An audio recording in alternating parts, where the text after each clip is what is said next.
Okay, we back with another one. Let's get straight to it.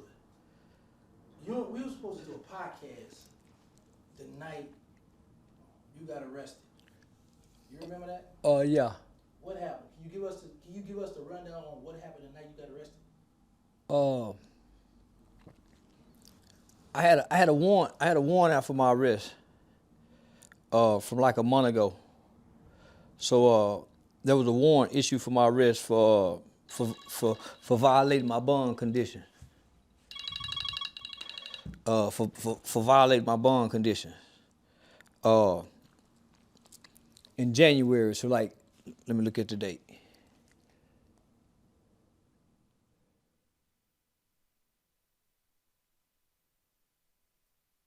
So January 23rd, I had a warrant out for my arrest.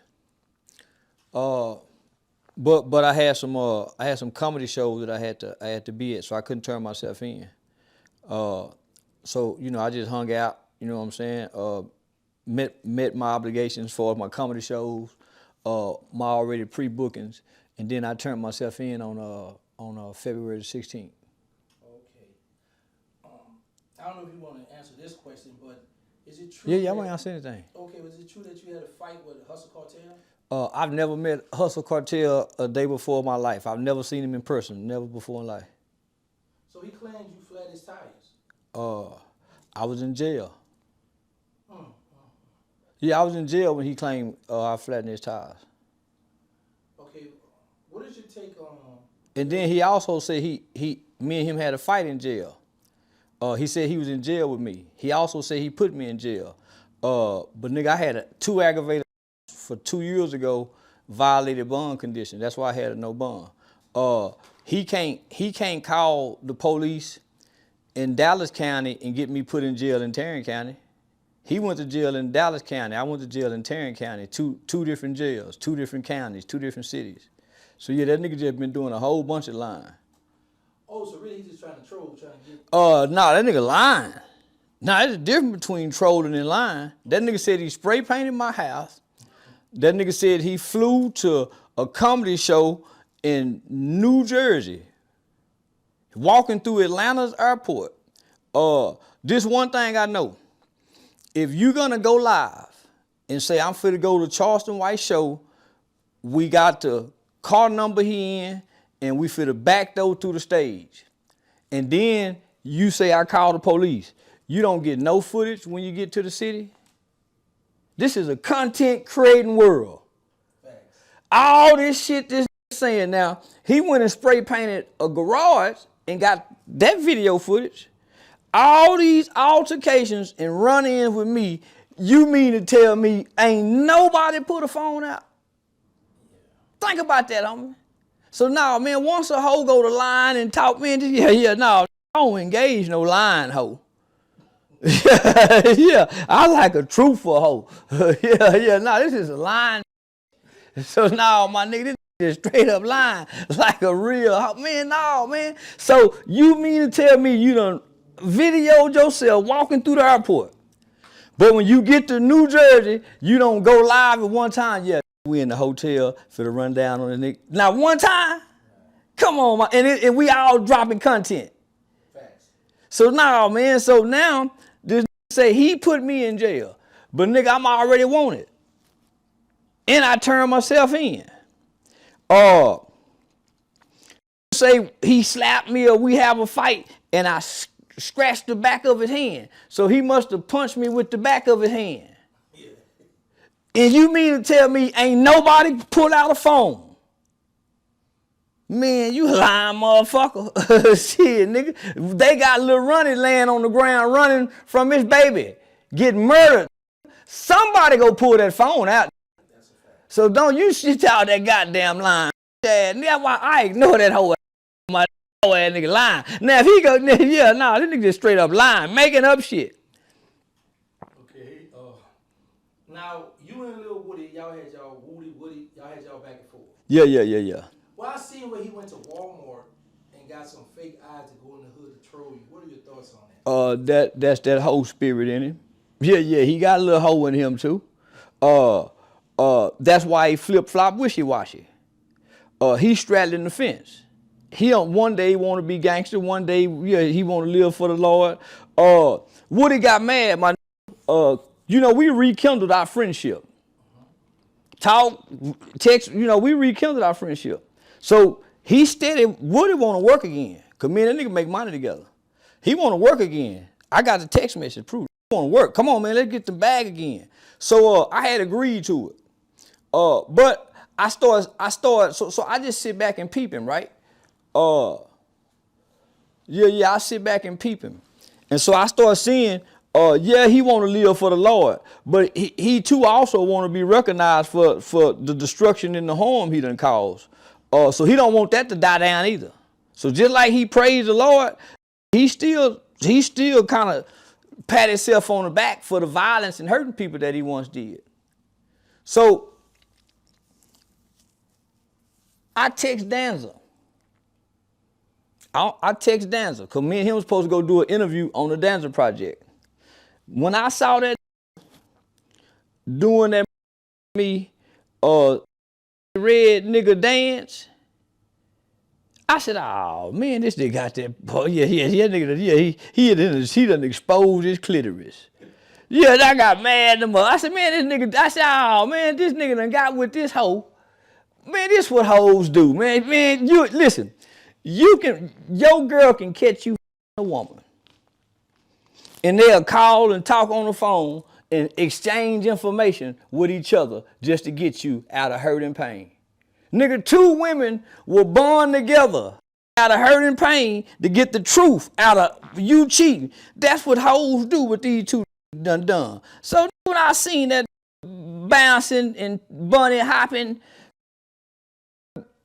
flimling his arms the way that were doing, I text Danza just as quiet, just as politely as I could be.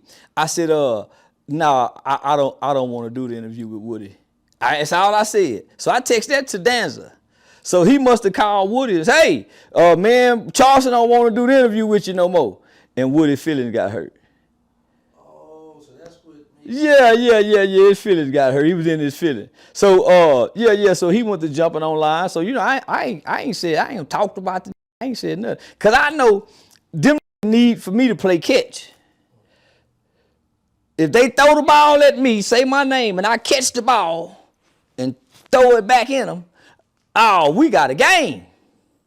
Now they got 60 to 90 days of viewers. I done gave these the light. So now when they say the name and throw the ball, I get out the way. Let them even catch the ball. So I just been ignoring them. So I just take it down and said, nah, man, I don't want to do the interview with Woody. So I went down there and done it, so now Woody's feelings got hurt. So I understand. Now, I seen this lady, and she got some big views. She come at you. She say that y'all birthday on the same day, but she was happy that you got locked up. I'm speaking about JaguarWright. Didn't she just have a warrant on her for stealing too, and couldn't pay the lawyer? Nigga, my lawyer is like a genie. Nigga, y'all kept seeing me go to jail. No, nigga, I was arrested 3 times on these same, first it was 4 charges. So I had animal cruelty from a YouTube skit from 4 years ago. So they sat on this allegation for damn near 2 years before they charged me with it. So I had animal cruelty, felony animal cruelty. I had aggravated with a deadly weapon, and then I got caught with probably 3 grams of weed at the airport. And nigga, they were more mad about the weed and the animal cruelty than anything. So nigga, they had them charges on my ass. So I was under some strict bond conditions. For one, I got two violent charges. You know what I'm saying? And it's involving a weapon. So I was under some strict bond conditions, as if I was already convicted of a crime. So in my mind, it's hard for me to walk this life as a convicted criminal, and I'm innocent until proven guilty. So I couldn't smoke weed. I had to turn in all my guns. They had to be locked away. I couldn't drink alcohol. Nigga, I was under some hell of a, and I was paying some high ass fees every month. So, I was under some shit, homie. But my comfort came in is, homie, I probably pay my lawyer extra. I know what he say he want, but nigga, I'm gonna give him more than what he want. Right. Okay. You see what I'm saying? Yeah, I'm gonna pay my lawyer more than what he asked for, homie. Not only do I pay my lawyer, I tip the secretary. Cause she really running the firm. She the one talking to the courts, the court clerk, she got the relationship. So I'm giving her 5, I'm giving him 2. And shit, so I got that from the old man. So I pay the secretary, I pay the lawyer, and so the first 4 months, 5 months, I was beating them with the Certos. But I went to that weed convention in Vegas, bumped into me, finesse 2 times, did a drop with him with that weed, and then me and my Asian friend, she used to do the bookings for Vlad TV. Me and her had that Mike Tyson weed thing where you turn that bitch, and nigga, I done went viral on TikTok smoking this motherfucker. I'm talking about full of weed smoke. Shit, nigga. And yeah, nigga, so when I get back, so before I would go pee, I would go to the IV replenishing clinic to get all the nutrients and pumped in my body. So when I pee, I got all that shit in there. Your calcium, your creatine, everything you need. So it would dilute the test. So they couldn't, so what they would hit me with is, hey man, you was diluted last month. So they double back me. And so that was like in July last summer. So I quietly get locked up in August. Don't nobody know. Because what none of them messy gossiping in the holding tank. So they doubled my bond. But so I had really I had a good reason to smoke. I had a good reason to smoke. PTSD. So I get out like in August within like 12 hours. So I went and seen a doctor, and most people don't know this. They think it's a phallus that is not true, but Texas have medical marijuana. They have a database. They have Texas medical marijuana doctors. So I went and seen a doctor that referred me to a Texas medical marijuana doctor, saw a psychiatrist, and they gave me a prescription to smoke medicinal marijuana. I got a card. I'm in the Texas Department of Public Safety's database. So if I ever get pulled over by the police, I'm carded, right? And so I was under the impression that this is no different than me going and the doctors prescribed me a hydrocodone or a Xanax or something. So nigga, I went back to smoking and took that shit in. That motherfucking bond probation officer, he pushed that shit back to me and told me the judge not gonna take this. I'm saying, what you mean? This is a prescription. Judge not gonna take it. So he didn't want to make no copies of that shit or nothing. So nigga, I hurry up and went to my lawyer. And my lawyer said, the secretary said, I don't think this is gonna fly, Charleston. I said, man, in my mind, the doctor said, man, yeah. So shit, nigga, they locked my, so that first one, they doubled my bond from 45,000 to 90,000. They said, fuck that medical marijuana card. The judge said, the nigga think he slick. Had this been his first dirty UA, I probably could take it, but this is second. I don't know what I want to do with him. So I done went to court on a Thursday, and nigga, this motherfucking judge and said he don't know what he want to do with me. I scoot up, what did I say? The lawyer come over because they got me over in the jewelry box, cuffed up. That motherfucker say he don't know what he want to do with me. Man, what? I think that's what I heard. Boy, my lawyer came over there and reaffirm what I heard, I grabbed his arm. Boy, I needed some comfort. You know say, boy, I grabbed his forearm and squeezed it, saying, damn, man, ain't nothing you can do, man. Say, boy, I needed some motherfucking comfort. Cause Thursday, Friday, Saturday, Sunday, Monday, Friday, I ain't been to jail since a little boy. They don't put me where I get to watch TV and play dominoes and have to answer questions about why I said this.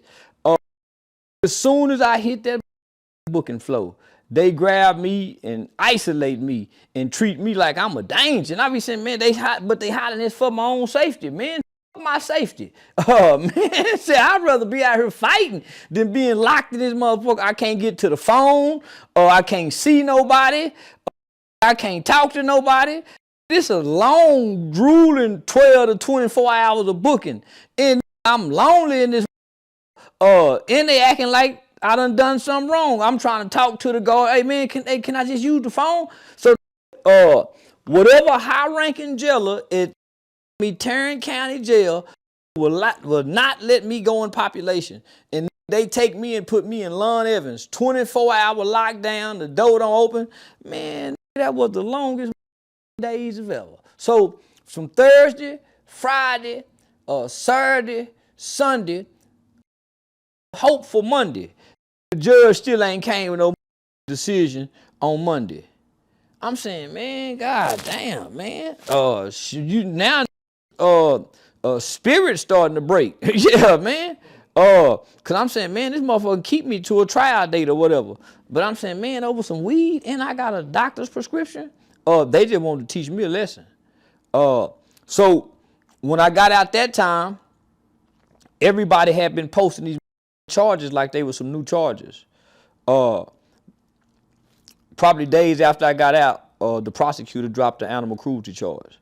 But I lost a lot of money because of that animal cruelty shit. A lot of clubs, a lot of white, especially in white club, nigga, they canceled my comedy show because they thought, yeah, man, nigga out here mistreating animals. Yeah. So days after that, nigga, they dropped the animal cruelty. So now I got the two ag in the weed case. The prosecutor, from what my attorney told me, that they have a rule in the Terrance County District Attorney's Office that prosecutors aren't allowed to drop a felony case if there's other pending felony cases, because by dropping this case, it hurt those cases. So the prosecutor who did that, he told my lawyer that he hate me because they be watching my videos and shit. And he say I walk around people, macing people, because they done seen several videos of me macing people, and he mace cats. So nigga, they want him out. So he say he hate me, and he say I'm an they offered me 5-year probation at first. I said, man, I ain't macing no cat, Andy. So we went and got the owner of the cat. Shout out to Mr. Taylor. The owner of the cat, he was also in the video. So he spoke to the prosecutor. So the prosecutor was a man of integrity, because he said I can't prosecute him and he's not guilty. So he dropped the charges. So I think he was reprimanded for dropping that charge. So they took him off the case. My great lawyer was a prosecutor. Great prosecutor in Terrance County. He's one of the best defense attorneys. So he know all the prosecutors, and he had good standards and good relationship with the prosecutor. Great friends with this prosecutor. You know, one of the only other prosecutors that would go out with lunch with him at times. So he convinced him that I'm not a this guy just acting like this on camera. Since they was taking him off the case, my lawyer and him had a talk that they would drop the charges to a misdemeanor. We didn't know what misdemeanor at the time, but we would take the felony off the table and he wouldn't go back up, even if it's removed off the case. So the new prosecutors came in,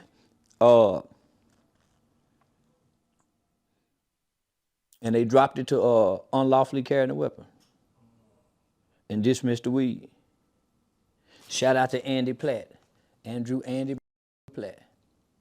So what are your thoughts on JaguarWright saying she don't like that you call her the Diddy B word, and she said, how do you feel now? See, I ain't never said nothing about call her no Diddy B word. I might done call her a messy. Yeah, lying making delusional hoe. She ain't no hoe, but you know the delusional. And she getting fat. Yeah, and she putting on that old depressed weight. Didn't her son die or something? A suicide, kill himself? Oh, yeah. Better leave me alone. Her son done went to hell. Yeah, bitch done had to bury her son that know everybody business. What did he leave a note? I don't know. How he kill himself? Shot himself? I don't know. He really wanted to die. He done it. That's all I know. Damn fool. So that better leave me alone. But I wish jail on, so I can't get mad that a motherfucker wish jail on me. Man, say listen. A by me 15 miles faster than what I'm going 80. This come by 100. Man, if I could have got that license plate number and put it in, I wish jail just for a split second. I said, man, bitch ass need to go. I hope they take it. Yeah. And he coming through Grand Prairie. Yeah, but you know, so I wish jail on it. So I can't get mad that this abuse. Yeah, this is abuse. This whole she ain't at the back end of healing. This is in the middle of healing. She ain't even been healed from all this trauma and abuse that she know about. She know about everybody trauma. Who done been? That's too much. That's like a homicide detective. His mind ain't right. You know about all trauma. And you know about everybody downside and bad.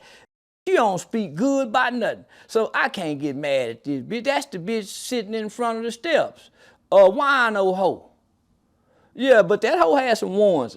I don't lie, steal, or cheat. I was self-defended myself. That's where my charges came from. Attacking me in the barbershop. And yeah, I went and got my pistol involved. So nah, man, and I'm cleared of all charges. That theft is a bad. That theft is a crime of moral turpitude. When they run your background, don't nobody trust you. Department complex. I mean, wherever you go in society and they see you a thief, yeah, bitch, don't nobody trust you, ho. So fuck that bitch. Yeah, but that bitch talk like she know me. Homie, that bitch only met me one time for maybe 15, 20 minutes in real life street star. But this what get me. The say I'm a plant. Who planted me? And for what?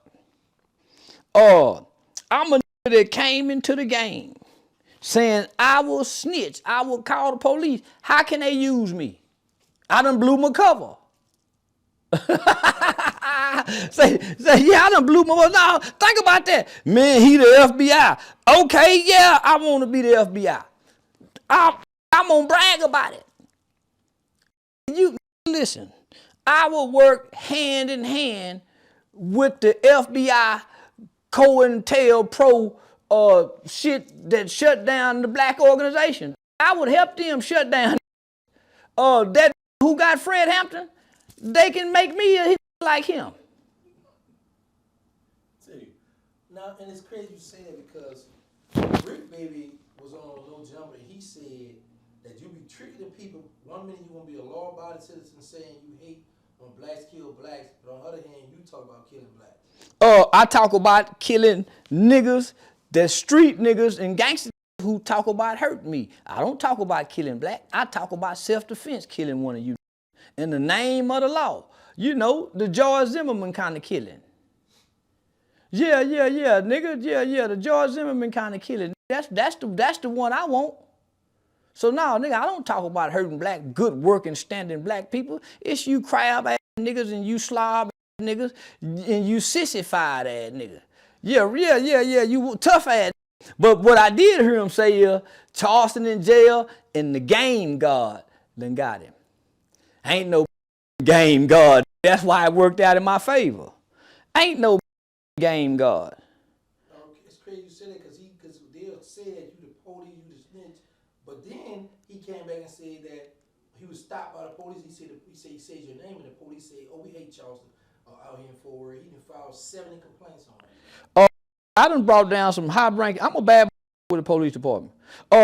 See, before I was, this what don't understand, before I came to the internet with these scary ass gang banging, killing, cripping blood, BD, I was bucking the police, nigga. By myself, nigga.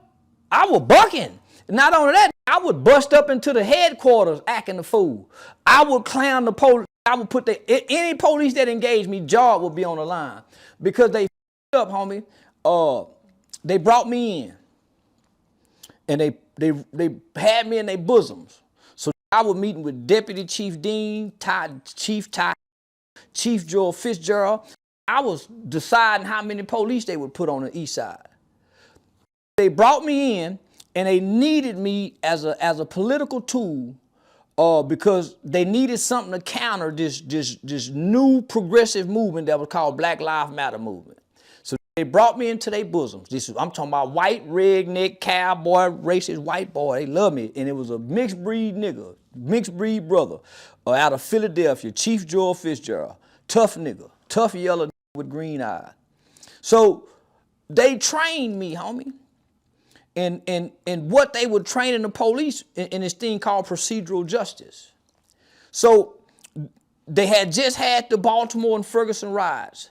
Our federal government had got with the National Police Organization, and they looked out into the country and they said, where's some of the most likeliest places in America that another Baltimore or Ferguson riots could erupt? So they came up with this federal national initiative that they selected 6 cities that they would run this new national initiative. It was called 21st Century Community Policing. So under this and in this packet, they had this procedural justice. These dumbass police will lose their job with me. I know what they know. Because I've been trained, and because they brought me in to spearhead this new counter. It was countering the Black Lives Matter movement, homie. But it was a new police tactic, and so they was trying to teach.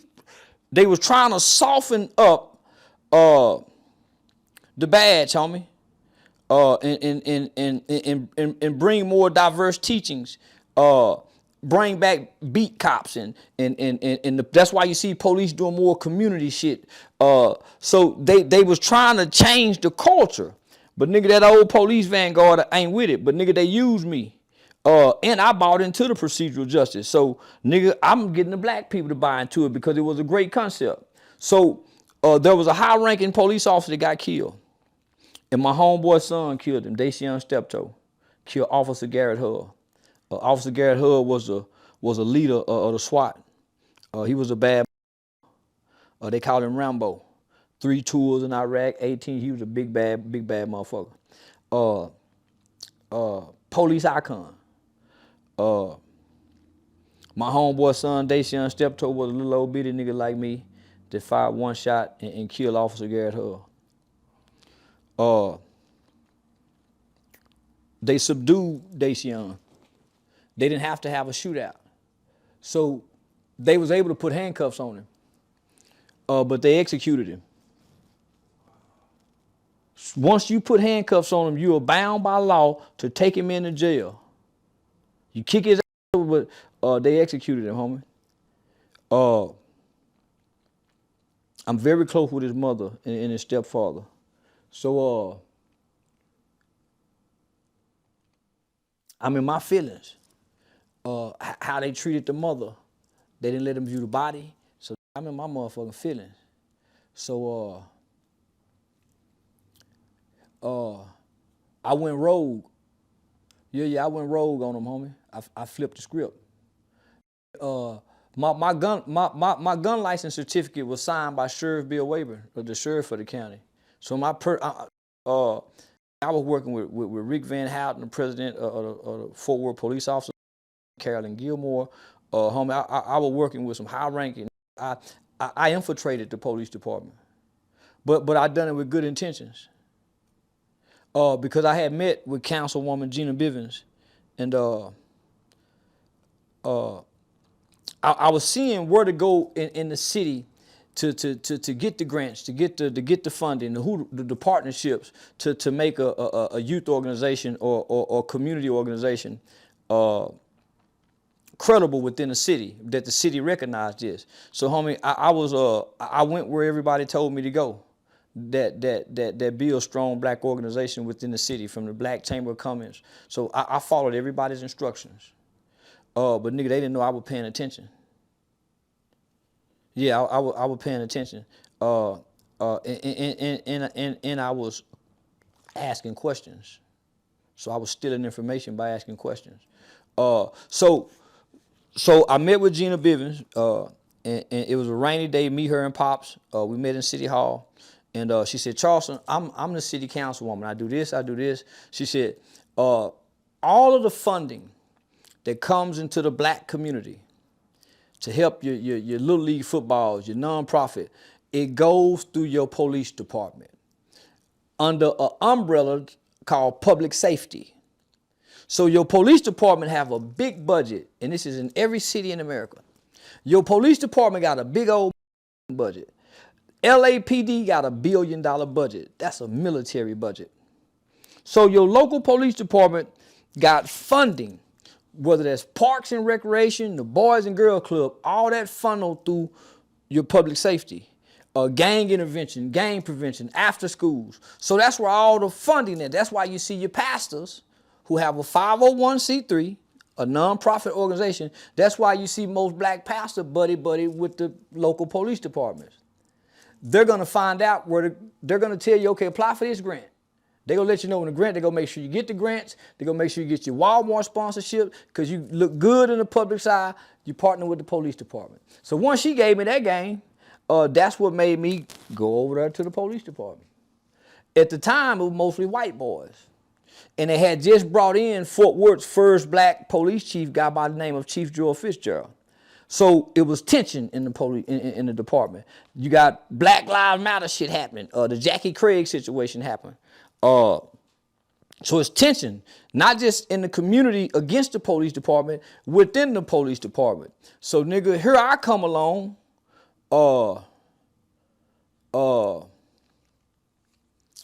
Jeffin. Yeah, nigga, I come along Jeffin. Yeah, good nigga boy. Bow tie, shirt tucked in. You know, I didn't cuss, I didn't use the N-word, I didn't smoke weed. Nigga, I'm a poster child for, you know, not just for our local police department, but also, nigga, at the time, I was the poster child for the Texas Juvenile Justice Department. So, nigga, I'm everybody's baby. I'm a little Dr. King. Yeah, I'm Jeffin. You know what I'm saying? Yeah, nigga, I'm Jeffin. And you know, I'm trying to become the spook who sat by the door. But right now, I'm Jeffin.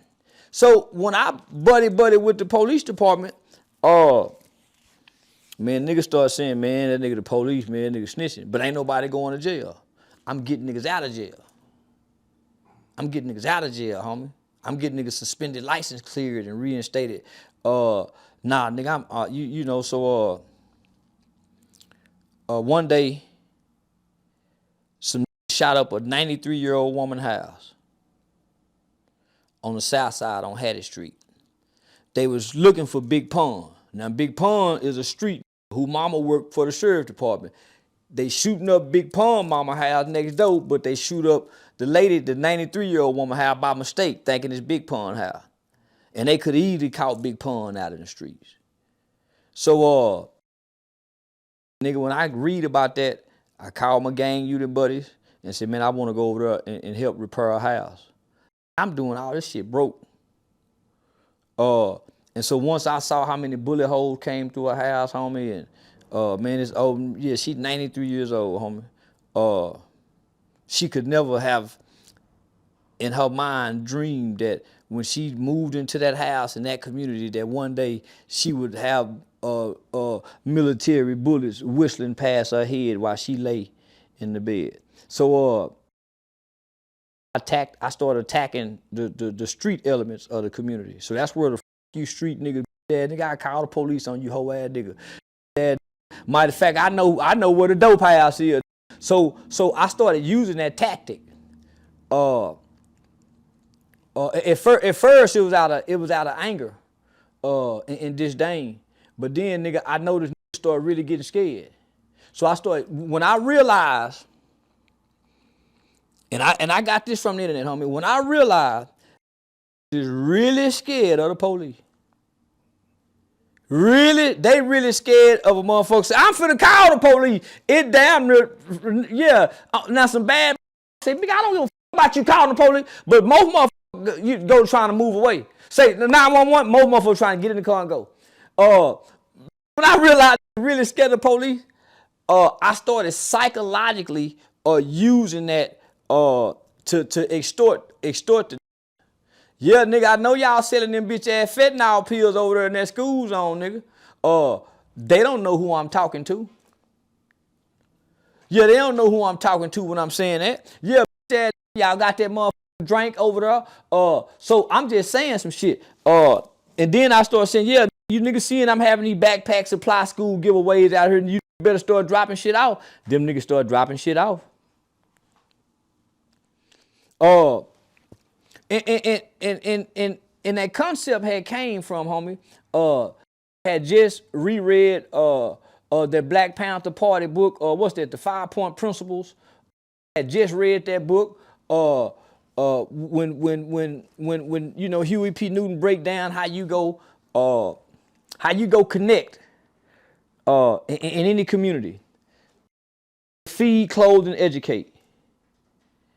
You can go to any community down there on earth. If you show up feeding them, putting clothes on their back, and educating them, they'll accept you and embrace you. Except them motherfucking countries, them, you know, that land that them motherfuckers don't have no contact with humans. Yeah, but nah, for the most part, homie, so that was a tactic that I would use anywhere throughout the city, anywhere throughout the country, homie. They go show up feeding the people. That's why I had the barbecue pit. We had our first summer at the lady. We had a feeding program, a summer nutritional program. We fed Monday through Saturday. Part of the federal requirements was they had to eat on the site. Whatever left over, y'all take it home.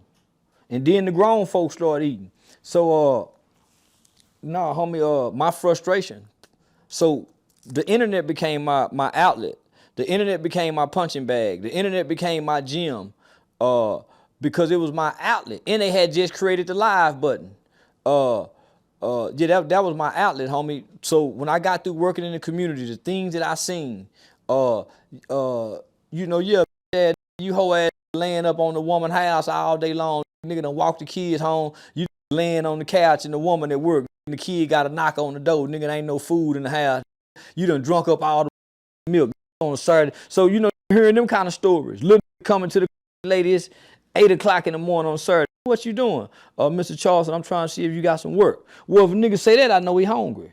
Go on, nigga, over there and pick up them cigarette butts. You know what I'm saying? Pick up some trash and go and get you a couple of dollars. Get a little nigga $7, $8 for picking up. He go down to the Chinese store. When he come out, he got milk, homie. He ain't went and got no Cheetos. He got some milk because there wasn't no milk in the house. Stepdaddy, so hearing them kind of stories, so I come to the internet and, you know, nigga kick, you know, verbally kick niggas out, shaming. I went through my phase of the black woman this, the black woman that, you know, the Tommy Sotomayor shit. That's because I was broke at home, sharing a room with the kids in mama house.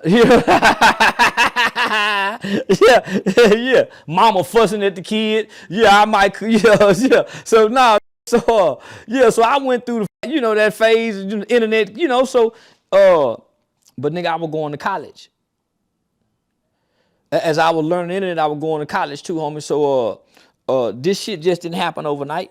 I strategically and well thought out to say, I'm gonna play a vilified character. because I know everybody playing characters, homie. Everybody WWN. It don't stop WWN till he go in the house and take off his and start farting. Ain't nobody around, scratching your nuts, getting the booger out your nose, arguing with you, saying mean things to her that only you and her say to each other that hurt one another. That's when you ain't WWN.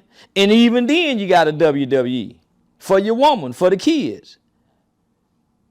So I know everybody, why my hat, nigga, I got a hat say I think everybody playing. So that's a real concept. So during this time, street is staying back, looking at it on the internet. At this time, street ain't on the internet. Street and game related is saying, man, that internet is a dream, man. Motherfuckers showing you when they go out of town. You know, they looking at the criminal aspect, man. You can rob a motherfucker showing all that money. Man, you think the post, so they sitting back peeking. There's players, they saying, man, that is a player's dream. You can mac on the whole, write a letter, so I'm peeping how the street is looking at it. And I'm listening to what they saying. Street despised internet back then. Internet on there showing them guns. Street just back in that time when I was street niggas despise it. And they wouldn't get on there. They didn't give a damn about a social media page. It wasn't until the pandemic came. The street at the house with they went to fumbling and stumbling with this social media and end up getting the bitch. That's the only reason street got on the internet, nigga. They done got a bitch off the internet. Went back and got an old hoe that they been trying to get. Then jumped and say, hey, look this up. Look her up. And sent her a message and he done rekindled. That's the only way, yeah. That's how the street nigga got tricked. Then the who know how to play, once they learn content creation, oh man, them niggas went to winning. For 4 years, we were just on there debating the Black Lives Matter movement because that had just came to the forefront during the creation of the internet. So during that time, we seen a lot of police brutality videos and a lot of black people fighting videos. That was the propaganda that was being fed throughout the internet. Some of the most negative images and pictures and videos that you could possibly see of black people. And it was during Obama's administration. So that's when they were saying Russia got his hand in it. Nigga, they were using propaganda to shape us. So they came out with the movie Social Dilemma. That changed everything about me in my reasoning for logging on to the internet. In the beginning, because now it's an addiction. You're now getting on the internet is an addiction. You ain't fit to quit. You know how hard you try. Shit an addiction. The dopamines that this shit let out, nigga, the chemicals and that this shit releasing you sometime, nigga, you ain't fit to quit this shit. So I know this now. You know what I'm saying? It's my lifelong vice. So, but once I watched Social Dilemma, and I watched it twice. Once I understand what this is, there's no way I could social network anymore.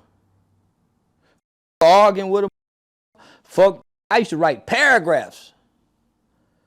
Put the spaces in it, write punctuation, sharing my ideologies and my political opinions. Once I understood what this is and the people on the other side that you can't see, what they make from us being on there and the extreme measures that they go to or go through to get us on here, nigga, there was no way I couldn't tap into the monetization. Because because they say when you know better, you do better, you get knowledge, you get understanding. Once you have understanding, then wisdom comes. That's what came from Social Dilemma. When I realized that this is almost like, this is up there with God. This is up there with God. And this got some power. It almost can think for you. Man, this know what you like. When you up at night, just strolling and looking at something, and you stop and look at this girl picture for too long, they make note of that. And if you ever try to sit this down, one day magically, the woman you keep looking at, they're gonna force y'all to become friends. They almost force y'all to meet at a grocery store. Homie, this shit is deep. So, the people from Silicon Valley, man, all these young people who created these, they went to our government and said, hey, man, we done f***ed up. This shit needs some regulation, but it's out of hand.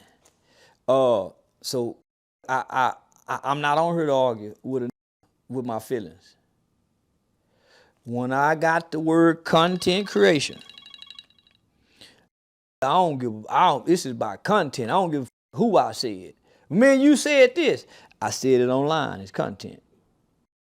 I don't half the shit I done said online I don't mean, and half the shit I mean I ain't said. Nigga, this is about content. And at that time, it was me against the world. Everybody. Say, man, such and such died. Man, f*** him. Say, Miss Parker died. Miss Parker. Man, God died. Fuck God. So it was everything. Because I wanted to go to the extreme. I wanted to do shit that wouldn't dare do or say. I even went and started saying, man, I don't white women protesting for Bill Cosby. And I went to holler about I done killed white folks. Protesting for Dacian Steptoe. So I'm extreme. Not only am I extreme, I'm radical. I'm controversial. And I'm disrespectful to what I deemed as the greatest disrespect to black people in America, the street culture and the rap. So that's how I came into this shit, nigga. I was blind man shuffling. It took me 2 years before I can even figure out how to monetize YouTube, but I'm getting millions of views on Facebook. Everybody else taking my Facebook video, putting them on YouTube, getting money like a... I don't know nothing about nothing. Because, nigga, I'm getting my fix from the dopamine of having 700 likes, 1,800 shares. When I'm live, it's 12,000 months. Nigga, that's a drug. You think that the woman who posts a picture that get 10,000 likes, don't you know how she feel if she just gets 700 likes? That bothers the esteem issues. So I went through all that phase, being Facebook famous, not making the guy, not knowing nothing, and realizing nobody around me know how to do it. Didn't nobody know nothing, nigga. Everybody on social media, nobody know how to make no money, no nothing. And that's when it was its easiest. So once I transitioned to YouTube, it was the beginning of the pandemic, that January. Yeah, that January of the pandemic, homie. I got a $200 check. By April, I think I had a $4,000 check. By May, it was $10,000. By July, it was $16,000, and they deleted my channel. And I was breaking all the rules. Didn't nobody tell me, man, what to do, not to do, nigga. I was breaking all the rules. I started another YouTube channel within 48 hours. It was monetized. Soon as I went live, they deleted that channel. I done took all this money I done made and bought guns and ammunition, cause I'm thinking this motherfucking 10,000, 12,000 for to be every month. So I done went and bought guns, ammunition, all kind of shit, artillery shit. Cause yeah. I went Rambo crazy.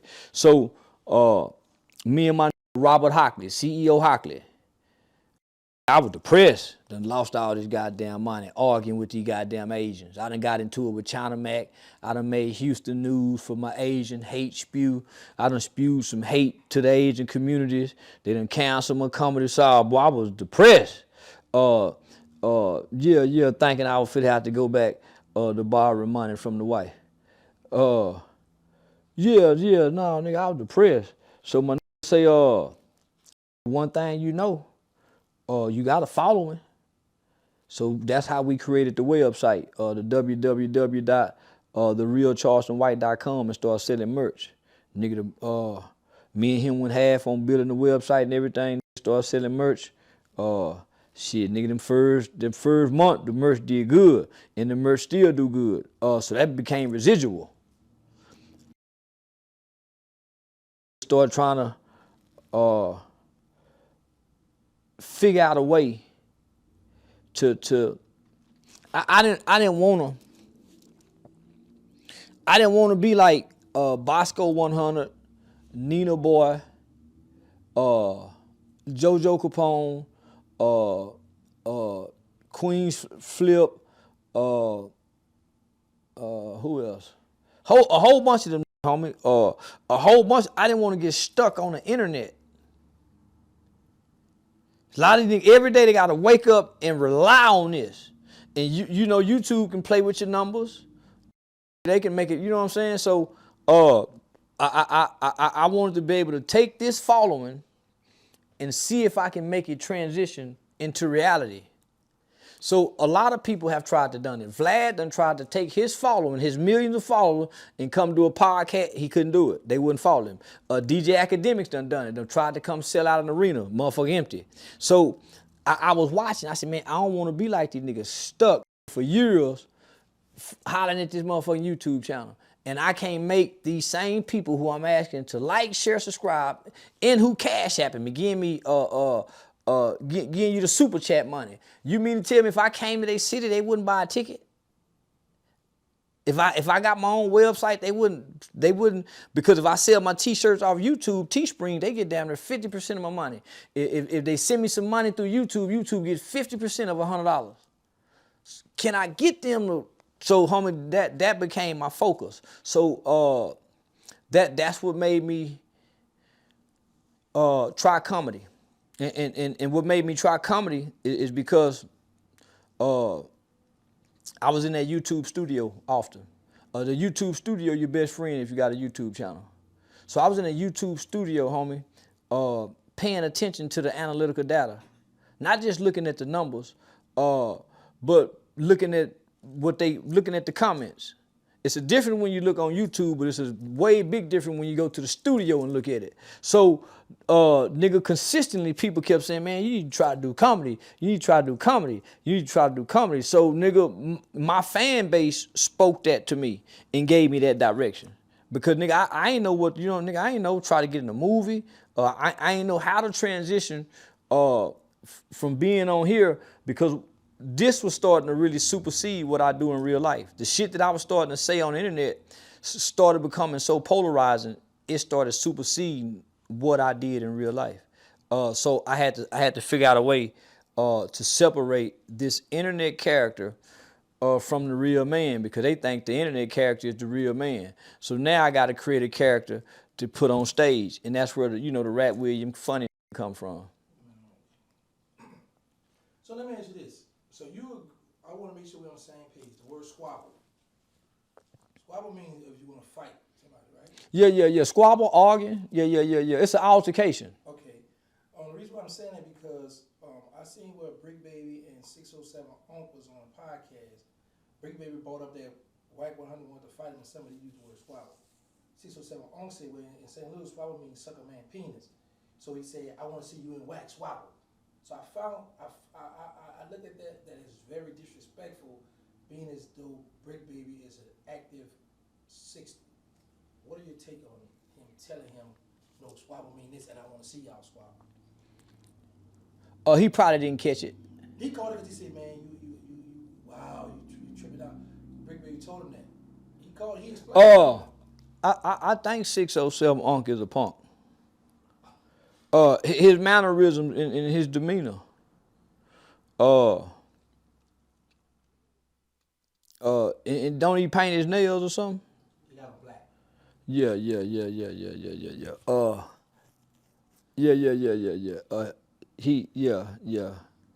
I think he a punk. And I can't see no woman laying next to him. Why is that? He a strange looking creature. Yeah. Well, he said he used to smoke dope. He used to smoke crack. So, nigga, we used to sell crack when we were kids. So he a lot older than me probably, cause he said he from a crack era. We were kids when crack came. And we used to sell dope to the dope fiend. Rent their cars.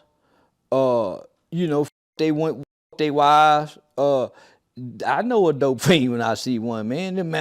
The shit that be saying, that nigga on dope. Yeah, and he smoke roaches. Yeah, that nigga smoke roaches. Real roaches. So is it possible that you think YouTube would sit down and get? Oh no, man, that's a weird. That nigga said the earth is flat. When you die, go to the dark. Don't go to the light. He done died. He done joined the Illuminati. The nigga done sacrificed his son, and had his son killed. Nelly and them sacrifice him. Man, I'm sick of these lying motherfuckers. Say, man, yeah, man, but man, he lying at man. I'm sick. Man, one thing I ain't for, man, yeah, man, I'm making up shit, man. To a retarded trying to pay attention to him, you'll think he's smart. But a with good sense ain't even gonna pay that son bitch no attention. Man, hell nah, man, motherfucker that's intelligent, that's got a mind. I ain't fit to listen to that shit. Man, I tried to listen to that, and you can't take him serious. Nah, man, you can't take that nigga serious. Yeah, and he got diabetes or something. Oh. Yeah, he got that black skin like Boosie. Speaking of Boosie, Wax 100 said that Boosie not real because he sent them paperwork on people and he still support rats. What's your take on that? That's why I say that street shit. They cherry pick. They pick and choose.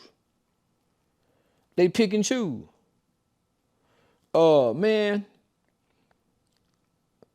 Boosie and T.I. had a family-like relationship.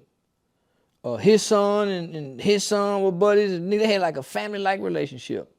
There was some speculation and some allegation that T.I. possibly had told. Boosie was ready to sever that family tie. Cut off an album that probably would have made plenty money and played mad in the even went on Vlad TV and spoke against his brother. And they had a TV show coming and everything.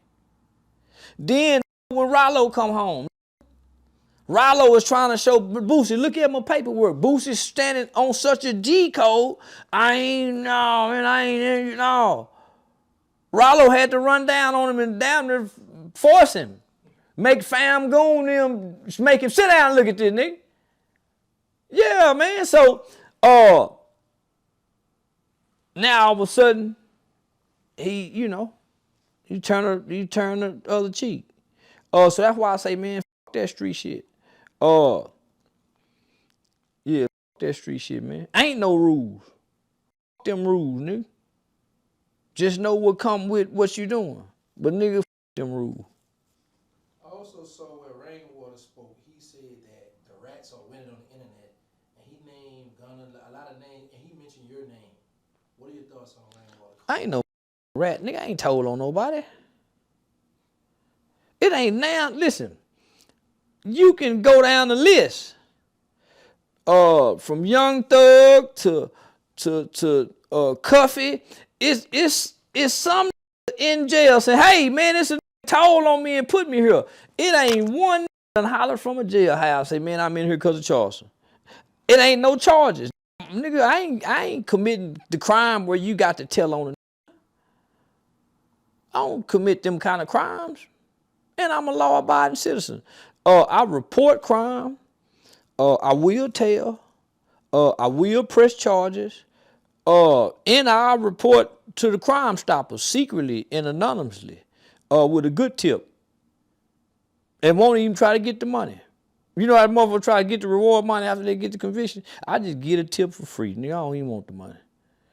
Yeah, just stack it up to the next crime victim. You know, the crime victim. First, I want to congratulate you on what I'm about to say. I noticed that, because I went down his page on Cam Newton, you have 10 million views. Everybody got to say me. Homie, when you listen, that redhead was a Madden player. He was like Robin, with Batman and Robin. He was on the sideline. Didn't know him from nobody. Man, I said that name, that nigga said my name. This is dancing on McDonald's tops now, countertops. He couldn't do that before arguing with me. He done quit gambling and come over here, and it's about Charleston. And he getting interviews on the radio station talking about me. When you go on any social media platform, I almost got to talk about me. 607, man, you damn near got to talk about me. You got to bring me up, Vlad, Cam Capone, Club Shay. You damn near got to, because I have become one of the most polarizing figures on social media. And I can engage with conversation on any platform. So nah, homie, nigga, I called Cam and said, come on, Cam, let's get an interview in. But nigga, Cam can't meet my prices. Well, what they try to do is, oh, well, your last interview, my last interview done a meal, but yeah, that's what Say Cheese TV, and that's a big platform. You can go on any platform. I'm the most watched. Facts. I don't give a damn who video you put, nigga. It ain't a video on Cam Capone video that's gonna do more than this one, more than Say Cheese, more. It ain't on any platform.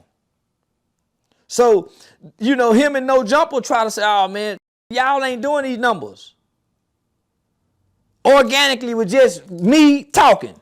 I ain't gotta, didn't gotta have a co-host. Just put me in front of the camera and let's see it. Then they gotta have a co-host. I ain't got to have nothing but a to engage me.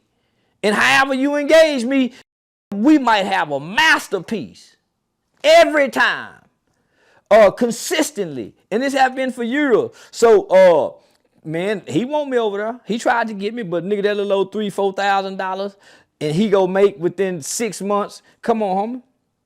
I saw 10 million, I'm saying. One video with you, 10 million views. Yeah. I was like, this is the most he got on his channel. He bring my name up almost to every guest, just like Vlad. No jumping them. They go keep it in back. Yeah, they go keep it in their mouth. So what are your thoughts on Club Shay? Would you go on his channel? Yeah. Y'all gonna. Because I feel like you should have a chance to rebut what Get It the Kids say. Yeah. Nah, I will go on there. Because homie, my accolades. My accolades. Man, when I go to talking about, I've been on the front page of the American Bar Journal for working on laws and legislation. Nigga, that's every judge, every prosecutor, every lawyer in this country. I'm on the front page of the American Bar Journal. Nigga, you can Google that. Charleston White ABA Journal. You will see it's a whole write-up. You talking about, I did a national study with Walter Cronkite School of Journalism. That's the man. But the dumb, he don't know what this means. So I would gladly Yeah, go on Shay Shay and eat. Yeah, homie, and like a player. Yeah, and stand up under that light. Cause I know I can stand up under it. But what I done said, see, because I'm gonna always go back to say, okay, this is what I have said, and this is what I have done. This is what rappers have said, and this is what rappers have done. This when they gotta go to getting quiet. Cause I go on and on. See, this group of black people really don't have a God. They don't have a connection to a higher power. So this is an idol worshiping group of humans. They worship idols. That's why celebrities are held at such high esteem, and we're so caught because we idolize them like gods. So I understand this, that this group here, homie, they ain't got no connection to God. They worship idols. I came attacking their idols. Man, he said this about a rapper. Man, you know how disgusting a rapper is? In the eyes of a good moral human being? Do you know who disrespect black women more than anybody on earth is a rapper in his lyrics? So when I go to talking like that, then nigga, well, you said you somebody. I've never been accused of being inappropriate with no woman. But I also said I killed a man. You easily dismiss that. But let me tell you who have been accused of Kobe Bryant. White girl say he put that raw dick in her with no rubber, took it. Lawrence Taylor, Tupac, Mike Tyson. Y'all love these people. Ben Roethlisberger, Bill Clinton. Y'all love these people. Joe Budden got a history of abusing women, beating women. What's that nigga? Nate Dogg was a serial woman beater. DMX was a dope fiend, died a dope fiend. These are y'all idols who you say can't speak on. But your grandmother, your aunt, who once was on drugs when you was a kid, now living a sober and clean life, you still hold it against her. You still lack the level of respect that you should have in her because she once was on drugs. Your uncle, who once was a dope fiend, that's in church now. You discredit them, but your celebrities, your idols. T.I., nigga got over a dozen sexual allegations against him and Tiny. Nigga, I ain't never been accused of nothing. So I go down a list. The whole hip-hop industry have never shamed Bambaataa. Let's go back to the lyrics. The lyrics promote kidnapping. I'm looking at kidnap. And when we get through, it's going to be for the hot caps. I'm breaking off, putting them in the trunk. Nah, homie, we can break this shit. So, homie, this is why they got Charlemagne and God done been accused with some inappropriate shit with some kids. DJ Academics just publicly had some inappropriate shit with a boy, baby boy. Man, them niggas better leave me, man. Motherfucker can't talk to me, man. That's why I play funny man. Cause if I get serious, they go, oh man. Yeah, no, so I play funny man. So that's why they have to let me stay over here and they can't Shay them can't put me on them platform, homie. I see you got a Donald Trump shirt on. Yeah. Nose in his mouth. Yeah. You rock with Trump. Yeah. I rock with Trump since the 80s. Okay. I got to get this here. What are your take on the fight with Javante Davis and Lamont Roach? Roach won. Yeah, it's called favoritism and nepotism. Boxing have always been about favoritism and nepotism. So that's what we just saw right before our eyes. Roach is not a favorite of the boxing world. He's not a favorite of the boxing world. That referee and Tank, they've been around. That ref, yeah, he refereed a lot of Tank fights. That knee was a knockdown according to the rules. How we go tell the children to follow the rules and this is the rule and then we don't follow the rule? In Tank a bad boy, but him and Roaston fought before. So you can tell he was familiar. He wasn't intimidated by the power. And he was eating that shit. And he was eating it and dishing it right back after he ate it. So now I think he the future.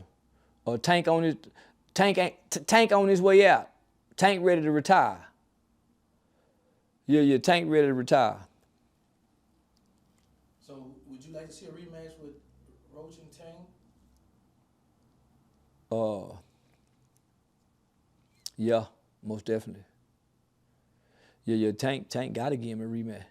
What you think about Shakur and Tank?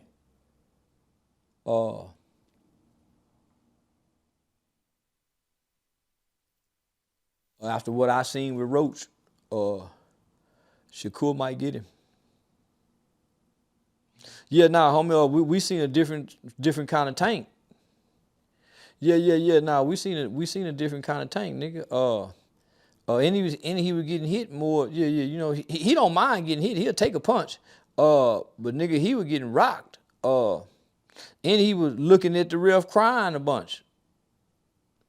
Yeah. He was looking at the ref pleading too much. So yeah, he was shook up. Yeah, he was shook up. Yeah, he was shook up. Just what yesterday we had a tragedy that happened with the rapper G Dollar, Lil Ronnie, and his daughter. Yeah, Lil Chucky. Yeah. Yeah.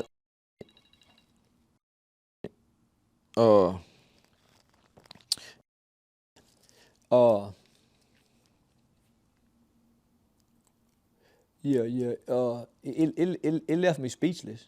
Yeah. You just. Yeah. I see how he ran, and just like he could have got away hopping the fence, but he ran around like he knew where he was at or something. Man, so this what I saw, and this is how I try to empathize. Let me put myself in his. The dilemma, nigga done caught me by surprise. My baby in the car. Soon as they hit the corner, the baby already hit. No matter which way he ran from the car, across from the baby already hit when they come around the corner. They come around the corner shooting. He run. Nigga, the dilemma in your mind as a father, I gotta leave my baby. Man, damn near like he turned back around and try to, man. The dilemma, homie, and this is a split second decision, life threatening. Don't nobody know what they'll do. Because nigga, I hear people say what they'll do, but nigga, it's hard to override nature. It's hard to override nature. And nature's first rule is self-preservation. Your body will react before you can even think, man. Nature's first rule is self-preserve. They come around the corner shooting. And these ain't grown hitman. These is babies. These is no older than 21 with an undeveloped brain. They lack logic and reasoning, coming from childhood trauma, pain, abuse, neglect. They just squeezing the trigger. That's how the baby gets shot in the face 5 times. They just squeezing the trigger and pointing. They ain't tactical. They just squeezing the trigger. So, my response to what I saw is we all at some point in time in our life will suffer from our father's sins. I don't give a damn if you don't know him, you ain't met him. Some part in your life, you're going to suffer from your father's sins. Yeah, so, yeah, my heart go out to the mother. Yeah, Shimon. Yeah, my heart, yeah. Yeah, my heart go out to the mother. She could never recoup. That void, that pain, lasts forever. Okay, I noticed that we've been, like, some of our favorite little rappers, millionaires. We can start from Young Thug to NBA Youngboy to Lil Durk, and now Lil Baby has been caught up. And we see the thing that's driving me crazy with the youngsters is they know there's cameras, they know people filming, they know people telling. You make it out the hood, you pray to make it out the hood, you become a millionaire, but you still want to hold on to the hood. Lil Baby actually got out the way. He just getting the backlash of once being a part of that. Because he denounced it, done away, so nigga, he went to Harvard Law School, business school or whatever, so nigga, he done made a 180-degree turn.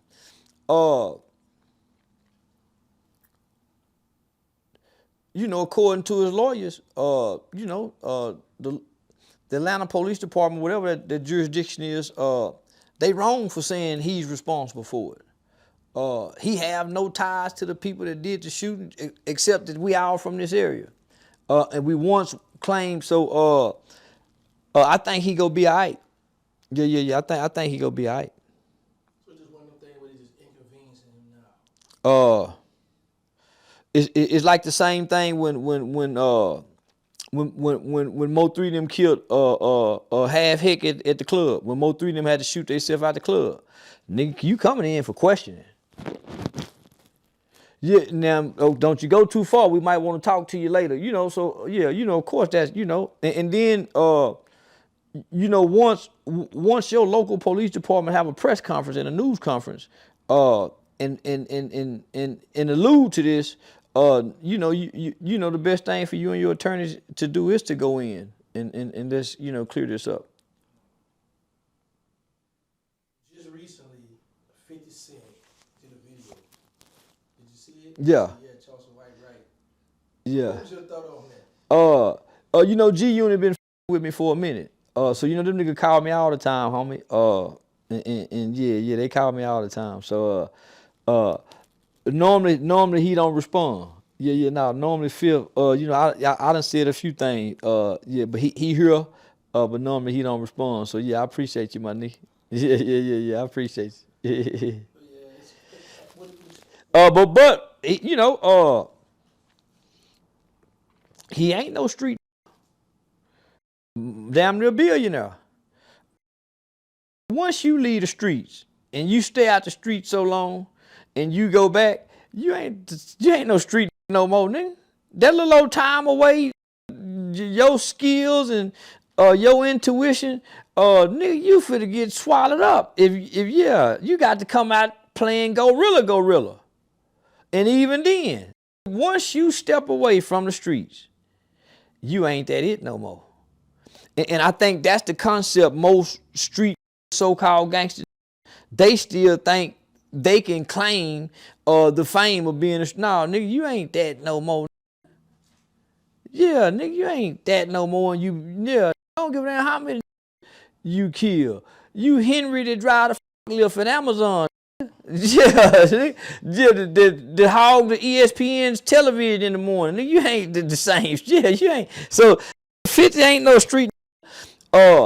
Big Meech ain't no street, but he still got the residue on the streets because nigga, he in there with them penitentiaries. Penitentiaries and street run parallel together. And you a different kind of coming up out of there and having to have engaged and walk these kind of yards.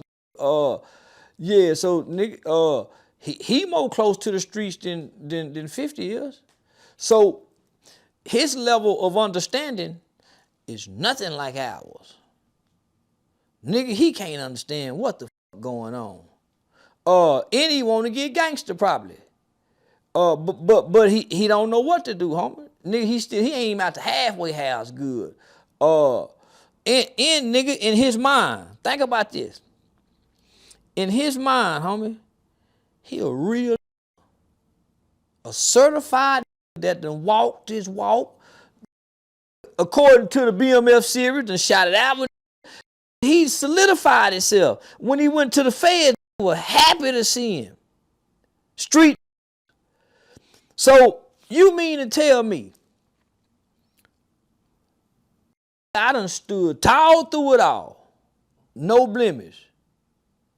I done come out here away from all the who run the streets in the real bad, and all these ain't putting smut on my name. Only for me to come out here into the free world.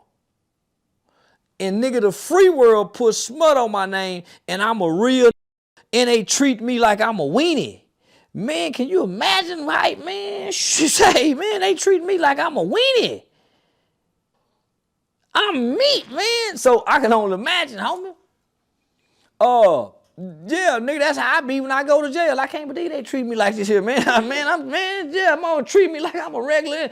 I go to jail thinking, man, I'm a man. But they got to remind me. Put the red suit on. say. But now, in his mind, homie, he's saluted by all the real. And homie, them in the feds that run the yard, homie, they heart is broke that the streets would allow this to happen. And they ain't looking at 50 like no nigga that can do 20 years. Yeah, 50 got some money and got some muscle. But 50, them in USP ain't looking at 50 like he can do a day in USP. No, no, this is shameful.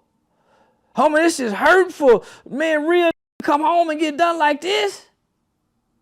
Nigga, they used to put, real nigga come home and get 500 here, 1,000 here, 15. Man, real nigga come home and get done like this without no paperwork. Without, from a that's in entertainment.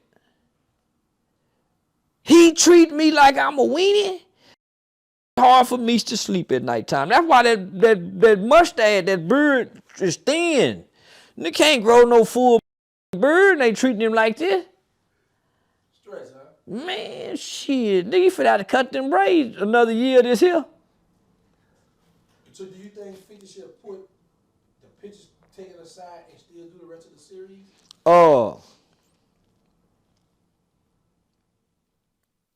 He gonna make Meech a snitch.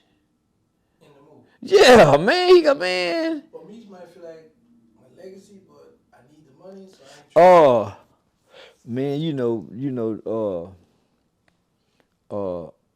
man, nigga want that legacy, homie. Yeah, nigga talk that money talk, but man, legacy, homie. Man, they treating him like he a weenie. He can get all the money, homie. They treat man, he a brand. If I was in that circle, let him have BMF. Big Meech alone is a brand. Is a brand. Then come back with the 50 boys or whatever y'all was for. Man, I'm gonna introduce the old to the new. I'm gonna come tell the story of Demetrius Flannery. Man, BMF, I'm finna tell Demetrius Flannery's story. And from there, cause I started this shit, I put this shit together. Man, can't nobody tell this shit like me. And nigga, that's how I do it. But I make Big Meech a brand. Man, that's a brand, homie. Nigga, I think I'm big. Come on, homie. We heard about Southwest T, but Meech was the. It ain't been no other, the Black Panther Party tried to do it. But nigga, it ain't been no organization, and the Black Mafia family was an organization. It ain't been Bumpy Johnson couldn't do it. Nigga, it ain't been no black organization to go out into all 50 United States and touch down and pick up. And he done it smooth for a long time. From the 80s to the, come on, my. Now, I don't glorify drug dealing, but the man have paid his debt to society. This is his life story. And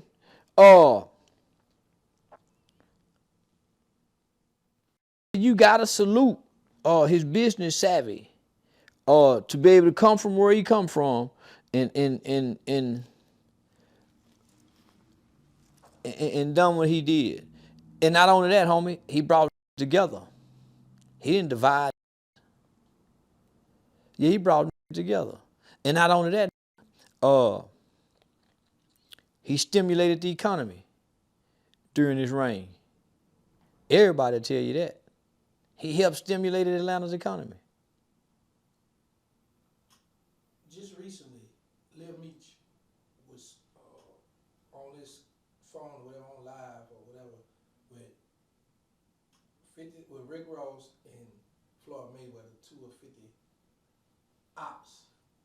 And you can see he like, yeah, he like letting me know, like, yeah, I'm still running with some big dog. I don't know if 50 and Floyd Mayweather, they may have made up, I'm not sure about that.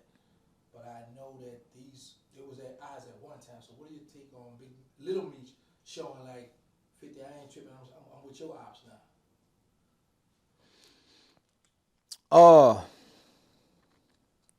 It's like a little boy jumping in everybody's lap. Yeah, nigga, the little boy jumping in everybody's lap. Yeah, whichever uncle will play with him. Nah,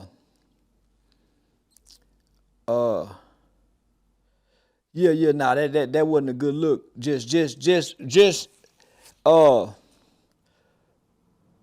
It's like, I don't want to say it's like it's whole shit, but it's like it's whole shit, man.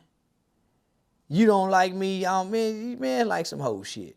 And man, these big money, these big money, my nigga. And this tit for tat, Lil Meech is, homie, he don't have the bond with Big Meech. Nah, nigga, he don't have the bond with Big Meech. Man, him and Lil Meech and Big Meech supposed to be playing the back. Man, Lil Meech and Big Meech is supposed to be on a speaking engagement tour, talking as father and son. When I went to prison, he was this. Meech talking about how his acting career. They supposed to have a presentation. Man, that nigga fill out some stadium. Nigga can fill up some rooms. Man, jumping from the with money lap to lap, and I'm waiting on a nigga to give me something. Man, I ain't waiting on a nigga to give me a thing, man. Man, I'm Big Meech. Yeah, now, nigga, I'm who I am, my nigga, so I ain't, nigga, I ain't waiting to eat out no hand. So that's what it, homie, I don't know how to be mistreated. Yeah, I don't know how to be mistreated. Do you think Rick Ross, the rapper Rick Ross, do you think he should pay the street guy Rick Ross for using his name? No. He took all that. Him. Yeah, hey, no. You didn't trademark your name, nigga. Yeah, it's my name now, nigga. Yeah. You drug dealing nigga, and I was, you was in jail, I used it. So what? Yeah. No, he tried to sue him. They wouldn't let him. So no, he don't want him. Yeah, no, he don't want him. No. Shit, no. Did you see the going back? All right, you have Big Homie CC for Chicago. He produced some. Yeah, and I didn't like how they hold Onk the Punk on No Jumper. Man, he let them niggas home and play him like that, my nigga. Yeah, they made him look like a weenie. And yeah, they made him look like a they put that chili on that weenie dog. Yeah, on that hot dog. And he got up out of there. Yeah, he let Whack huff and puff off in the phone. Say, man, he was supposed to take that whooping and sue No Jumper.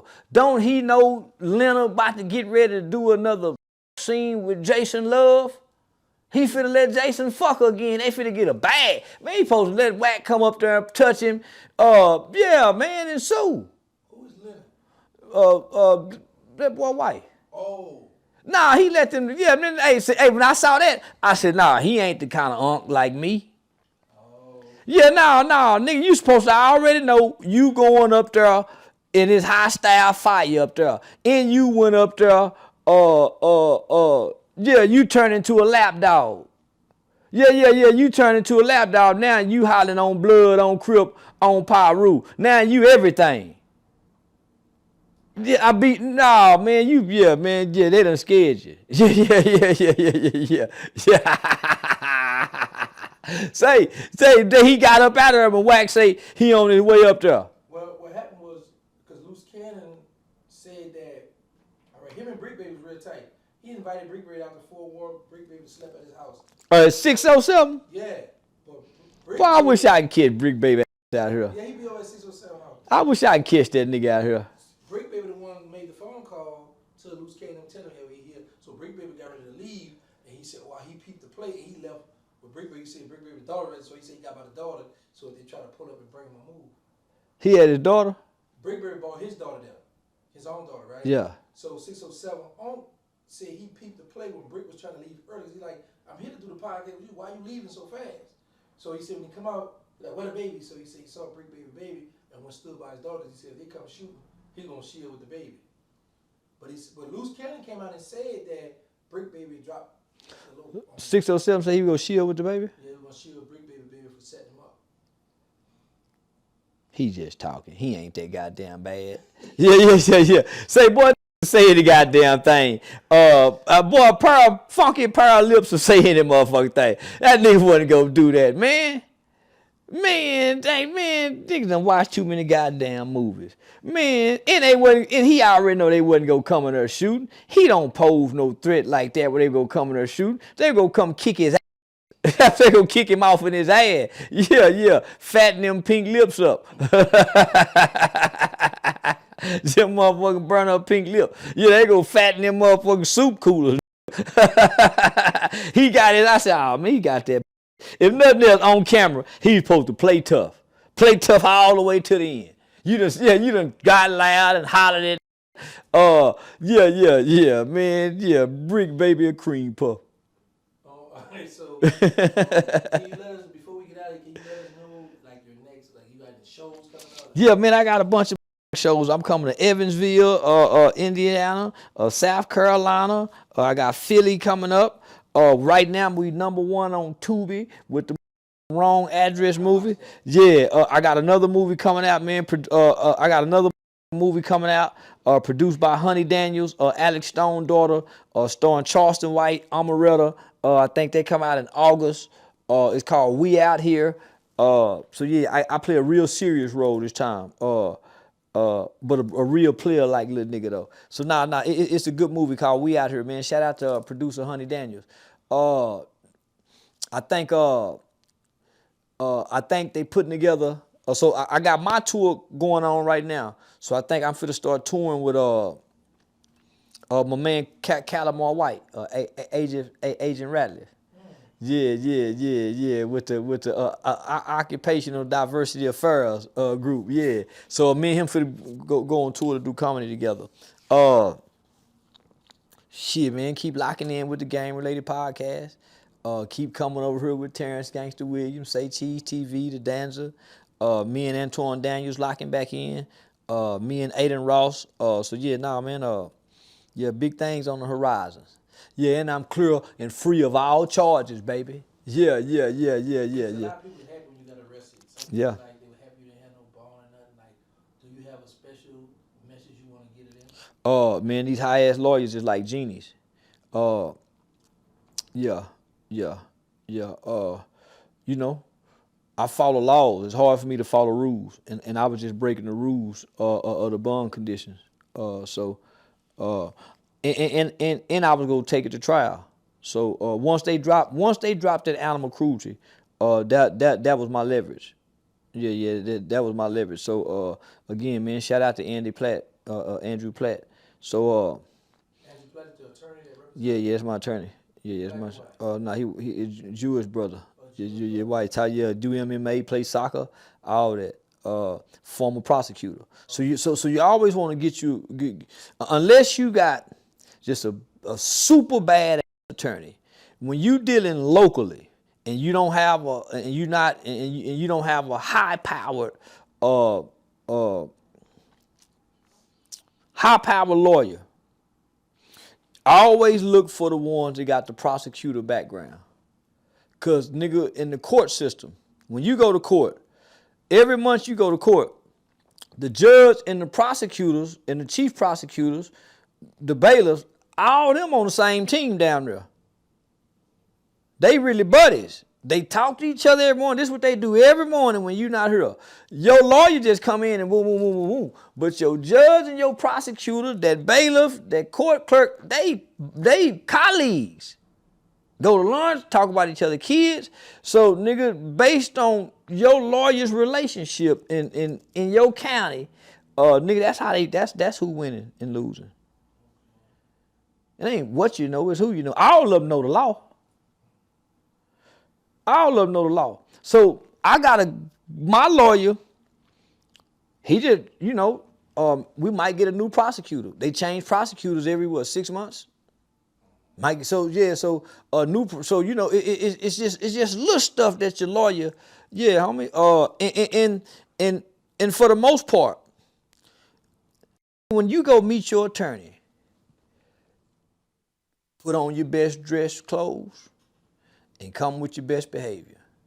When you go meet your attorney for the first time, bring your mama, bring your woman, and you come present yourself in a way that when he go talk to them, he feel good about defending you. He's a good guy. Wife, kids, mother. He needs something to work with other than you just paying him. Other than that, it's about willing and dealing. Hey, you get this one off, I'll get you the next one. Other than that, it's about willing and dealing. So I always, man, nigga, that first meeting, that's everything. So it's just dropping some game on the ground for you hungry hounds, hoping you stay around. Shout out to game related. Already, man. Barry, OG same. Much love to y'all. Yeah. Already, baby.